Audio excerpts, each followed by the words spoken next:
welcome back to my channel. I make faith and lifestyle content. I'm 23, I live in Alabama with my husband and our 2 dogs, and today is the first video of 2022. How crazy. So I'm obviously filming this in 2021, but it will be up in 2022. So it's that awkward week of the year that's after Christmas but before New Year's. We don't really know what to do, but you want to get your life together. In this video, I'm going to be organizing a ton, also sharing my goals for 2022 and my top favorite reads from 2021.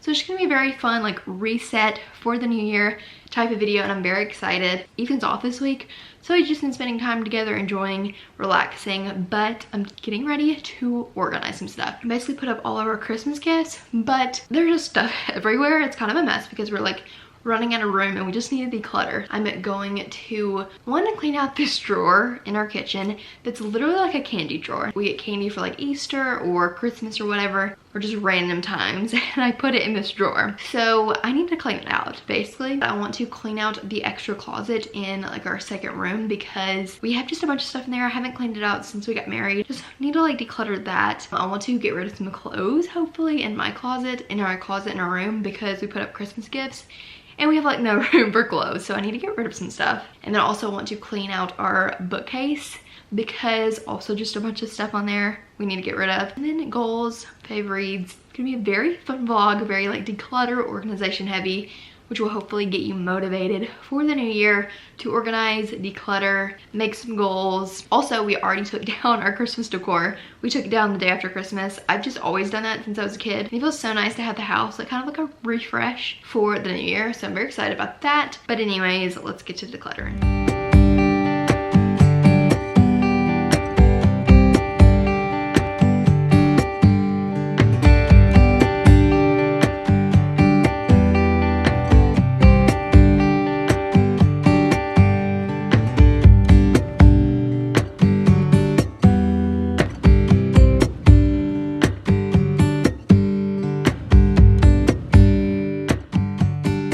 Alrighty, we have quite a mess over here, but the drawer's looking so much better. I guess I should have showed you before, but basically we have this basket of candy that I kind of organized. This box that has hardware and stuff in it for these little doodads. More candy, these extra storage bins, this from our wedding day, and these little candies that we got as a gift. Looks way better, and I'm very excited about it. Lily's, you know, exploring. I also have candy over here I'm gonna give to my dad. She's huge. She's gotten so big.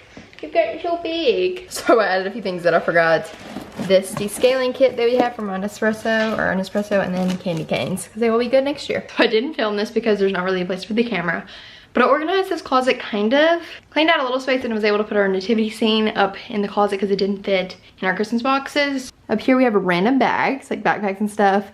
My bathing suits, the nativity scene, and a blanket, and our air filters. And our summer clothes, except these. These are the coats that I have that just don't fit in my other closet. Shoes down here, and our suitcase. Kind of organized.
And wrote down my goals for 2022. I had them on my phone, but I just wrote them down on my notebook. I actually already had this notebook. I used it for like webinars or like online courses that I do, so I thought I would write my goals for 2022 and things like that in this notebook. Obviously some people don't like resolutions, like New Year's resolutions, because they're like, oh, you'll never stick to them. But I try to make goals knowing that I'm going to stick to them. Like I try to make goals every month because I think it's important to like have a goal even for the week. But I like to do this every month too. So even in my notebook, I wrote down all my goals, and then on the next page I wrote like January goals that I'm going to write down, and then I'm going to write down the books that I read in January. Thought I would share these goals with you. First one is get ready every day. Obviously I'm not going to get ready every day. There's going to be days where I just want to be comfy, but I would like to like actually get up and put on a cute outfit every day and just feel more put together, because right now I literally wear just lounge clothes. So that's a goal that I have, and I feel like I'm being more motivated to start it in the new year because I love the new year. I love setting goals. I love just like starting fresh and being motivated and disciplined. Next one is read 50 books. I've actually read 50 books this year and last year. I mean, I haven't technically read 50 books right now. I have a couple devos that I won't finish until the last day of 2021. But by then, and by the time you're watching this video, I will have read 50 books in 2021, and I read 50 books in 2020. So I'd like to also do that in 2022. I would like to read a good bit a month, so I'm able to do my monthly recaps. I love doing them. I feel like they're not as popular. Like, I don't know if people enjoy watching them, but I love doing them, sharing the books that I'm reading. Some people like make a goal of like 100, but honestly, I feel like 50 is a good number. And it makes me feel accomplished that I've read like 100 books in the past year, or in the past 2 years, you know? Next one is create a new quiet time. So I'm currently reading New Morning Mercies, and in the new year, I don't plan to read it again. I loved it, but it is like a daily devotional for the whole year. So I don't plan to do that, but I just want to start like a new quiet time, study the Bible more intently, instead of just like kind of reading scripture from the devotional or just reading this little chapter. I would like to just study it more. And since I got the 5-minute journal for Christmas, I'm gonna do more gratitude journaling on that journal and things like that, and just have like a new quiet time routine in the mornings that I really enjoy, because I feel like if you do the same things every day, it can make it seem mundane and like you just have to do it, not as enjoyable. So I'd like to just kind of tweak it a little bit, and I do plan to do a video on that. Next one is workout 3 times a week / add it to my morning routine. I don't know if 3 times a week, if that's a lot or not. Even if it's just like a walk in the morning, I would love to add some sort of a workout, simple workout to my morning routine every day. I think it would be just good for me. I feel like everyone makes a workout goal every year, and I usually don't, but I would like to just get moving, even going for a walk with the dogs or something. And then the last goal is take a Sabbath each week. If you don't know, in the Bible, God talks about taking a Sabbath, which is pretty much just a day of rest and reflection where you spend time with the Lord, kind of take time off social media, do things that you enjoy, spend time with family, read, just to like relax and refresh and rest. And I would love to do that every week. Just get off social media, rest, like read all day, spend time with family, and not be like all over social media or watching a ton of YouTube videos or whatever. Also, if you want to learn more about the Sabbath, you can read obviously the Bible. Jesus talks about it in the Bible. You can also read The Ruthless Elimination of Hurry, and he talks about it in that book. And I think Garden City by John Mark Comer, I think he also talks about that, work in the Sabbath. Those are my goals for 2022. I would love to hear some of yours. If you want to share them, obviously I have goals that I didn't share here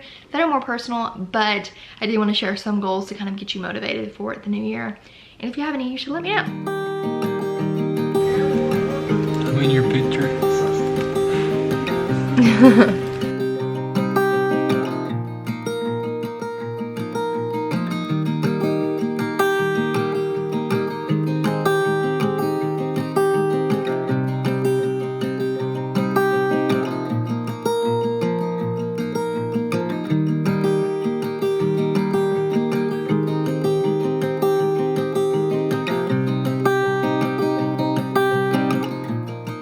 So I've been sitting here kind of organizing my life for 2022. So I did our budget for the new year. We like to budget every month. We like to do a budget on Excel that I have made. So I did that for January. And then I'm currently making my YouTube schedule. I had a whole like schedule of everything that I wanted to post from like August to December. And so I was doing that for the first 3 months of the year. So I actually found this this system or whatever through Carter Sullivan. I saw her do this and I wanted to do it, but I kind of changed it up for the new year. So this is what it looked like for August through December, but I decided to change it for the new year, and I am doing them on each different like sheets or whatever, but in one like Excel sheet, you know? So this is kind of January, a little bit of a plan, not really, just kind of videos I want to do. And then I did that for February and March.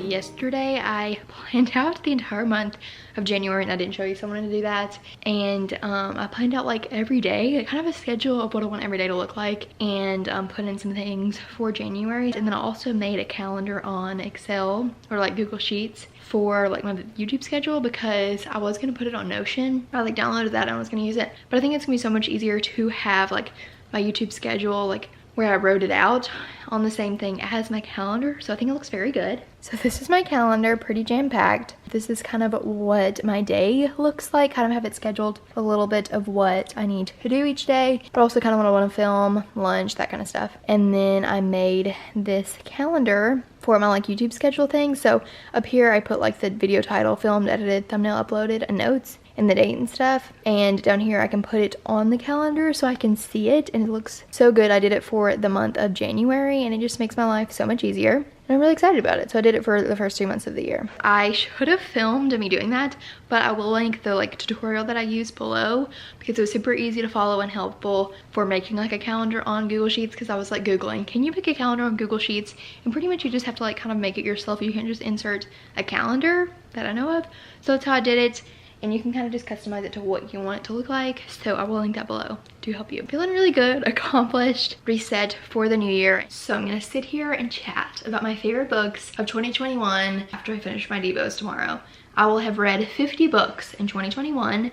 So I thought I would share like my top 5 romance books, and then I have one like faith-based book that I really love, and then a couple honorable mentions because I can't, you know, make up my mind. Like, I just love them so much. I reread a couple Christian books this year that I really love. So I reread The Tale of Three Kings by Jean Edwards and The Knowledge of the Holy by A.W. Tozer. Love those books. Obviously, they're some of my favorites, but I just reread them this year, so they don't really count. But the one book that I read this year that was faith-based that I really love was The Meaning of Marriage by Timothy Keller. Such a good book. If you're engaged, if you're married, if you're about to get engaged, I don't know, you should read it because it's so good. Really explaining the meaning of marriage. Just super informative and helpful. I really loved it. And I did read a good bit of Christian books this year, but I feel like none of them like stood out to me. When I go through the books that I read in 2021, this is the one that stood out to me. So love that book, highly recommend it. 5 stars. Obviously all these books are 5 stars. Now on to the top romances. Well, actually one of them isn't a romance. So this is kind of my top fiction books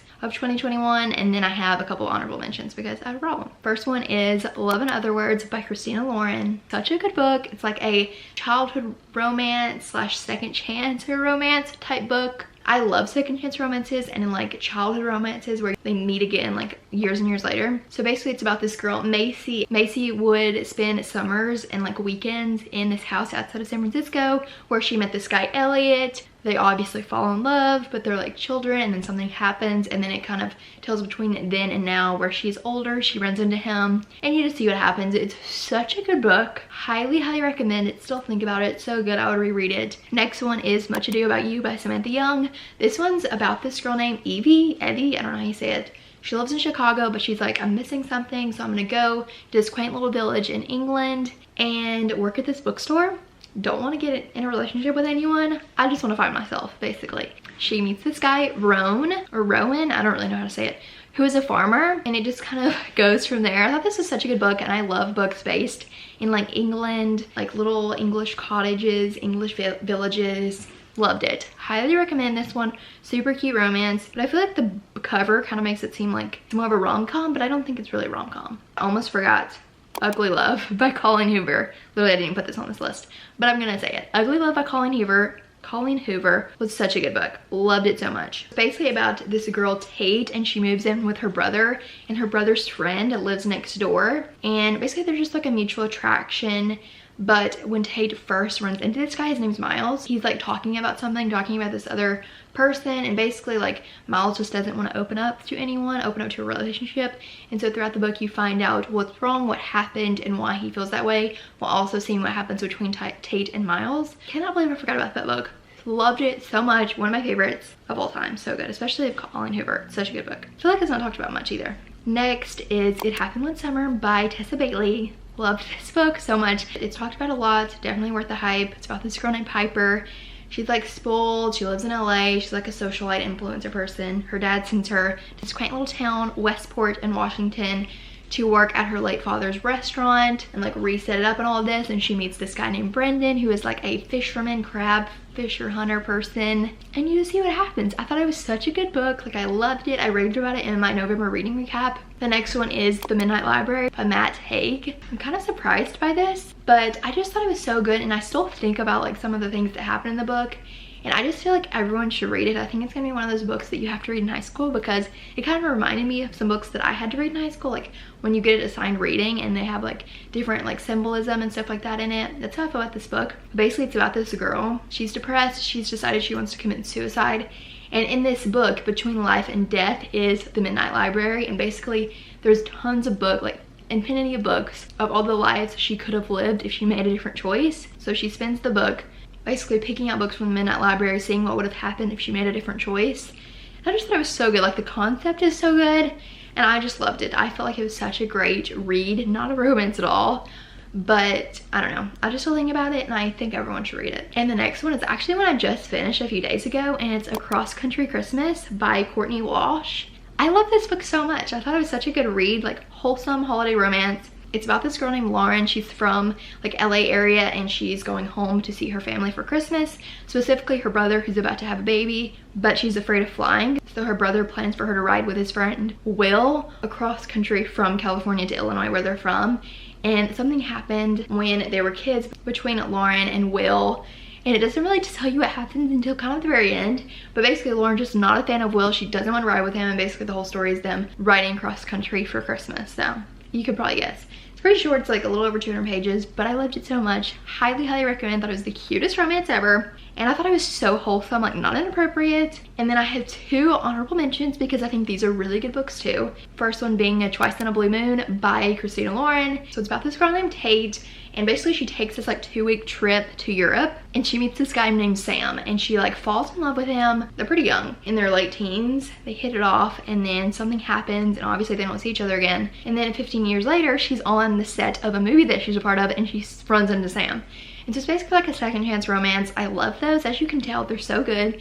So I really love this book. Love in Other Words and Twice on a Blue Moon, I think, from Christina Lauren, are two of my favorites. I loved it. Also, The Filming Equation was also really good by her. And then the next one that's an honorable mention is One True Loves by Taylor Jenkins Reid. It's about this girl named Emma who marries her high school sweetheart Jesse. They make a life for themselves. They travel the world, do all this stuff. And one day Jesse is on a plane over the Pacific Ocean, and it goes missing. And they never hear from him. They think he like died in the ocean. It's been 2 years, and she's now engaged to Sam, and then she gets a call that Jesse is actually alive. You just see what happens if she's going to marry Sam, if she's going to go back to Jesse. And it's super good. Such an interesting read, kind of like eerie a little bit, but I really enjoyed it. Highly, highly recommend. All these books you need to read. Obviously, I read a lot this year, so out of all the ones I read, these are the ones that really stood out to me. Even the honorable mentions, they're still favorites. But I hope you enjoyed this video, resetting, getting ready for the new year, talking about my goals, talking about my top books of 2021, just getting refreshed and ready for the new year. So I hope you enjoyed this video. If you did, be sure to subscribe. I make faith and lifestyle content, and I would love for you to stick around. You can also follow me on Instagram and TikTok. I post fun stuff over there, and I think that's it. So I'll see you very soon for my next video.